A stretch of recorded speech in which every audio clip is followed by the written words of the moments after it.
Ce sont les équipes de Morningstar qui nous accompagnent chaque vendredi. Et aujourd'hui, c'est Mara Dobrescu. Bonjour Mara.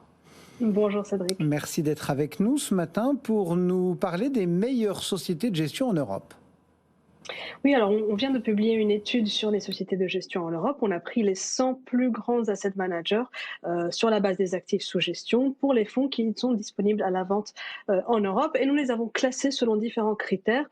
La capacité à retenir les talents, la qualité de la gamme de fonds, la transparence. Par exemple, on a vérifié si les sociétés communiquent bien sur les noms de gérants de leurs fonds. On les a classés par frais de gestion et aussi sur les notes ESG, donc pour savoir à quel point leur gamme est impliquée sur les problématiques environnementales, sociales et de gouvernance. Et du coup, quels sont les enseignements de cette étude ? Alors, tout d'abord, sur la qualité de la gamme, on a regardé la proportion des fonds de chaque société qui reçoit une note des analystes Morningstar positive, donc bronze, silver ou gold. Parmi les meilleures sociétés de ce point de vue-là, on retrouve par exemple la société britannique Fundsmith, aussi des sociétés beaucoup plus grosses comme par exemple PIMCO, un géant et expert de la gestion obligataire. Donc, beaucoup de fonds qui sont disponibles en Europe reçoivent des notes positives. Et puis, on note aussi la présence de Vanguard. Donc, Vanguard se spécialise des fonds passifs à bas coût, qui eux aussi reçoivent souvent de très bonnes notes parce qu'ils permettent d'offrir des solutions d'investissement indicielles simples, transparentes et efficaces aux investisseurs. Alors l'un des problèmes dans cette industrie de la gestion d'actifs, c'est la capacité à garder les talents, les gérants. Quelles sont les meilleures sociétés de ce point de vue-là ? Oui, alors sur cette métrique de la longévité des gérants, on a tout d'abord Artemis, c'est une société de gestion britannique où les gérants sont en place sur les fonds depuis en moyenne plus de 7 ans. C'est le meilleur résultat sur les 100 sociétés qu'on a analysées. Artemis est une société détenue par les employés. La plupart des gérants sont investis à titre personnel dans des proportions importantes dans leurs fonds, donc ils mangent leur propre cuisine, comme on dit, et ça permet une longévité remarquable. Les sociétés MFS et Jupiter sont pas loin derrière non plus, avec des gérants qui sont en moyenne depuis plus de 6 ans à leur poste. Il y a aussi des sociétés de gestion françaises qui s'en sortent pas mal, comme Comgest.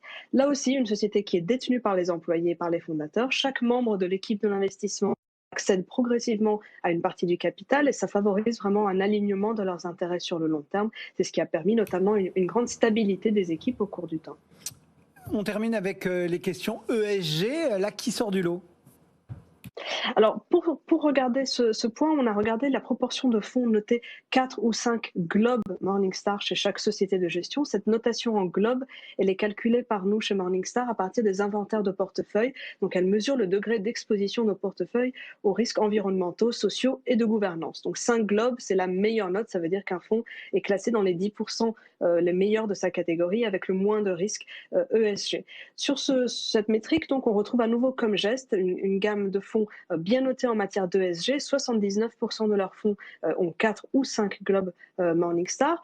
On peut aussi mentionner Robeco, dont plus de la moitié des fonds affichent donc ce risque ESG inférieur à moyenne. Robeco utilise une méthodologie d'analyse ESG maison, basée notamment sur les recherches de sa filiale Robeco Sam, qui est vraiment un pionnier en termes d'analyse extra-financière. Et c'est des analyses qui informent efficacement le processus de sélection de titres. Il y a aussi un engagement efficace avec les sociétés détenues en portefeuille. Ça veut dire que les gérants de Robeco s'impliquent activement pour changer les pratiques des sociétés, voire sanctionner un management qui ne serait pas à l'écoute des problématiques ESG.